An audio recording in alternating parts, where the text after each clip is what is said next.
আজকে সকাল সকাল বেরিয়ে বেরিয়েছে একটু ঘুরু ঘুরু করার জন্য। আবে তোকে দেখে কি মনে হচ্ছে এটা সকাল নাকি বে? এত রোদ উঠে গেছে। আমার তো মনে নাই রোদ উঠেছে, রোদটা নাই মনে করে দিলে ভালোই করলে।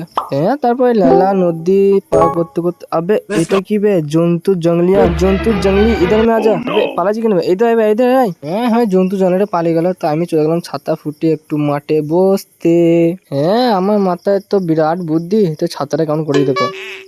হ্যাঁ, তোমরাও ভাবছো যে এত বুদ্ধি আমার মাথায় কোথা থেকে গেল? ভাই, নেট থেকে কিনতে হয়েছে বুদ্ধিগুলো, টাকা তো কিনতে হয়েছে, মাথা তো খাটাইতেই হবে। তো কত বলতে লয় ভাই, নেটের বুদ্ধি কাজ করছে না, তাই এত রোদের মধ্যে ছাতাটা খুলে গেছে। তো আমি ভাবলাম খুলিয়ে নি একটু। হ্যাঁ হ্যাঁ, ছাতাটা খোলা হয়ে গেলো, তারপর দেখি লাঠিটা দাঁড়িয়ে যাবে, তো চলে এলাম তালতলায়। হ্যাঁ, ছেলে করে দিয়ে তাল পারবে, তো আমি ভাবছি আমাকে দিবে না মনে হয়, তাই দিয়ে ভাবছি মনে হয় দিবে না, কিছু করার নাই, দাঁড়িয়ে দেখাই হবে। হ্যাঁ, ওই কথা বলতে লয়, সেটাই হলো, আমাকে দিল না। তারপর বাড়িতে এসে চকচকে ধকধক হয়ে বেরিয়ে পড়েছি টিউশনের উদ্দেশ্যে। হ্যাঁ, 4 বছর পর টিউশন পড়তে চললাম, যাওয়ার তো মন নয়, কিছু করানো যেতে হবে। তারপর একটা ক্যাম্পা খেতে খেতে আজকে মিনি ব্লগটা শেষ।